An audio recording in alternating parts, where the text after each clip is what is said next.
السلام علیکم ورحمۃ اللہ وبرکاتہ۔ پیارے بھائیوں، میں نے آپ کے لیے ایک بہترین ٹاپک لایا ہے۔ آئیے چلتے ہیں ہم اپنے ٹاپک کی طرف۔ الحمدللہ وکفی وسلام علی عبادہ الذین اصطفی، اما بعد فاعوذ باللہ من الشیطان الرجیم، بسم اللہ الرحمن الرحیم۔ السلام علیکم ورحمۃ اللہ وبرکاتہ۔ ہمارے آج کی موضوع ہے آب زمزم کی فضیلت اور خصوصیات۔ پیارے بھائیوں، مسجد حرام میں مشہور کنویں کا نام زمزم ہے، جو بیت اللہ سے 38 ہاتھ کی مسافت پر واقع ہے۔ یہ وہی کنواں ہے جو ابراہیم علیہ السلام کے بیٹے اسماعیل علیہ السلام کی تشنگی ختم کرنے کے لیے اللہ تعالیٰ نے نکالا گیا تھا، جبکہ وہ ابھی دودھ پیتے اور ماں کی گود میں تھے۔ پیارے بھائیوں، جب ان کے پاس کھانا پینا ختم ہوا تو ہاجرہ رضی اللہ تعالی عنہا نے پانی کی تلاش کی، لیکن انہیں کچھ حاصل نہیں ہوا۔ بالآخر وہ اسماعیل علیہ السلام کے لیے اللہ تعالیٰ سے دعا کرتی ہوئی کوہ صفا پر جا چڑھیں، پھر مروہ پر تشریف لے گئیں تو اللہ تعالیٰ نے جبریل امین علیہ السلام کو بھیجا، جنہوں نے اپنے پاؤں کی ایڑی ماری تو زمین سے پانی نکل آیا۔ پیارے بھائیوں، ماہ زمزم نوش کرنا، اہل علم متفق ہے کہ خصوصاً حج اور عمرہ کرنے والے کے لیے ماء زمزم پینا مستحب ہے، اور عمومی طور پر ہر مسلمان کے لیے سب حالات میں زمزم پینا مستحب اور جائز ہے، جیسا کہ صحیح حدیث میں وارد ہے کہ نبی مکرم صلی اللہ علیہ وسلم نے ماء زمزم پیا۔ اور ابو ذر غفاری رضی اللہ تعالی عنہ بیان کرتے ہیں کہ نبی کریم صلی اللہ علیہ وسلم نے ماء زمزم کے بارے میں فرمایا، یہ بابرکت اور کھانے والے کے لیے ایک کھانا ہے، اور ایک روایت میں ہے کہ یہ بیماری کی شفا ہے، یعنی زمزم پینے سے کھانے کی ضرورت محسوس نہیں ہوتی اور بیماریوں سے شفا نصیب ہوتی ہے، لیکن اس میں صدق و سچائی کار فرما ہے، جیسا کہ ابو ذر رضی اللہ تعالی عنہ سے ثابت ہے کہ وہ مکہ مکرمہ میں 1 ماہ رہے اور صرف زمزم پر ہی گزارا کیا، اس کے علاوہ کوئی اور غذا استعمال نہیں کی۔ اور حضرت عباس ابن عبد المطلب رضی اللہ تعالی عنہ بیان کرتے ہیں کہ زمانۂ جاہلیت میں لوگ زمزم کے بارے میں ایک دوسرے سے سبقت لے جانے کی کوشش کرتے تھے، حتیٰ کہ اہل و عیال والے لوگ اپنے سب اہل و عیال کو لاتے اور وہ زمزم دن کی ابتدائی حصہ میں نوش کرتے، اور ہم زمزم کو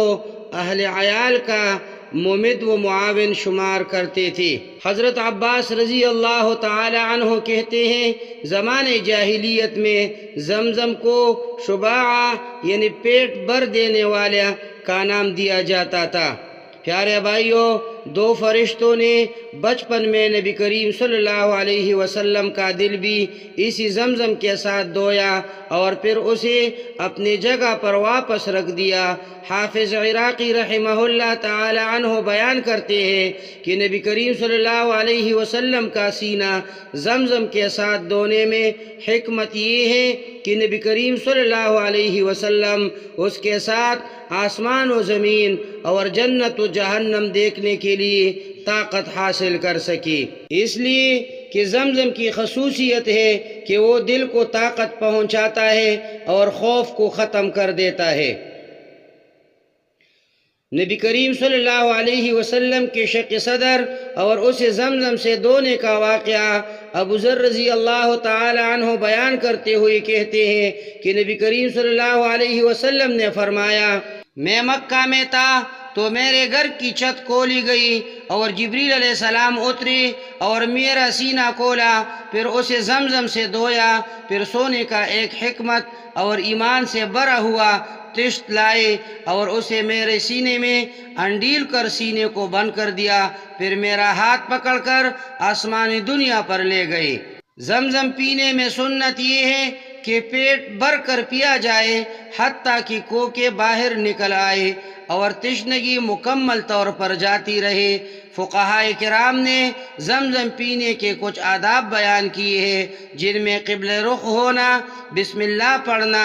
زمزم پیتے وقت 3 سانس لینا، پیٹ بھر کر پینا، اور زمزم پی کر الحمدللہ کہنا، بیٹھ کر پینا۔ اور ابن عباس رضی اللہ تعالی عنہما کی وہ حدیث جس میں انہوں نے یہ ذکر کیا ہے کہ میں نے نبی کریم صلی اللہ علیہ وسلم کو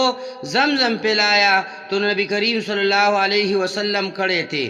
تو یہ حدیث جواز کا بیان ہے کہ کھڑے ہو کر بھی پینا جائز ہے، اور کھڑے ہو کر پینے والی حدیث کراہت پر محمول ہے۔ زمزم پینے والے کے لیے مستحب ہے کہ وہ زمزم اپنے سر، چہرے اور سینہ وغیرہ پر ڈالے، اور زمزم پیتے وقت کثرت سے دعا کرے، اور اپنی دنیاوی اور اخروی معاملات کے لیے پی سکتا ہے،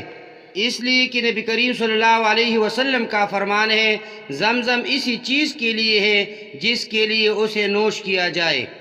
اور ابن عباس رضی اللہ تعالی عنہما سے مروی ہے کہ جب وہ زمزم پیتے تو یہ دعا پڑھتے، اللہم انی اسألک علما نافعا ورزقا واسعا وشفاء من کل داء،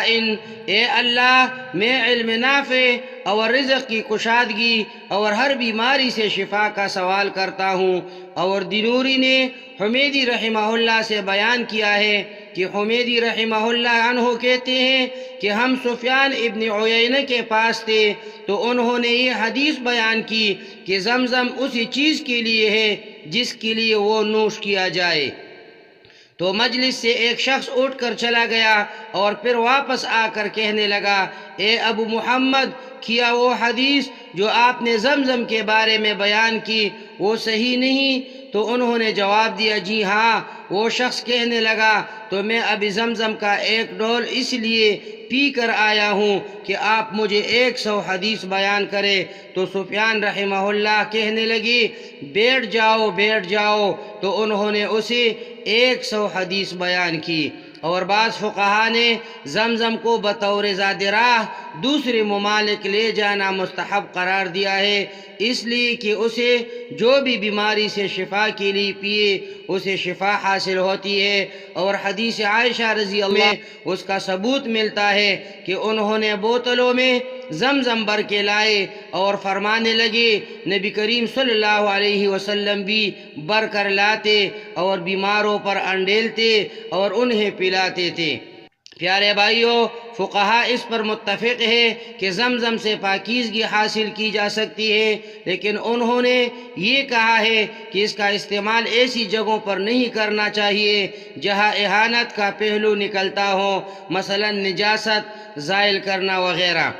علامہ بوطی رحمہ اللہ نے اپنی کتاب کشاف الفتاح میں ذکر کیا ہے کہ اور اسی طرح ماء زمزم کو صرف نجاست وغیرہ کو زائل کرنے میں استعمال کرنا اس کے شرف کی بنا پر مکروہ ہے، لیکن اس کا طہارت حدث کے استعمال میں استعمال مکروہ نہیں، اس لیے کہ علی رضی اللہ تعالی عنہ کا قول ہے کہ پھر نبی کریم صلی اللہ علیہ وسلم وہاں سے چلے اور زمزم کا ایک ڈول منگوا کر اس سے وضو کیا اور پیا۔ اسے عبداللہ ابن احمد رحمہ اللہ نے صحیح سند کے ساتھ روایت کیا ہے۔ حافظ سخاوی رحمہ اللہ نے المقاصد الحسنہ میں کچھ اس طرح کہا ہے کہ بعض لوگ یہ ذکر کرتے ہیں کہ زمزم کی فضیلت صرف اس وقت تک ہے جب تک وہ اپنی جگہ یعنی مکہ میں ہو، اور اگر اسے کسی اور جگہ منتقل کر لیا جائے تو اس کی کچھ حقیقت اور اصل نہیں۔ نبی کریم صلی اللہ علیہ وسلم نے سہیل ابن عمر رضی اللہ کی طرف خط لکھا کہ اگر میرا خط رات کو پہنچے تو صبح سے قبل، اور اگر دن کو پہنچے تو رات ہونے سے قبل میری طرف زمزم روانہ کر دو۔ اسی خط میں ہے کہ انہوں نے 2 مٹکے بھیجے، اور نبی کریم صلی اللہ علیہ وسلم اس وقت فتح مکہ سے قبل مدینہ میں تھے۔ یہ حدیث شواہد کی بنا پر حسن درجہ کی ہے، اور اسی طرح عائشہ رضی اللہ تعالی عنہ بھی زمزم لے جاتے اور یہ بتاتے تھے کہ نبی کریم صلی اللہ علیہ وسلم بھی یہ کام کرتے اور مشکیزوں اور مٹکوں میں زمزم بھر کر لے جاتے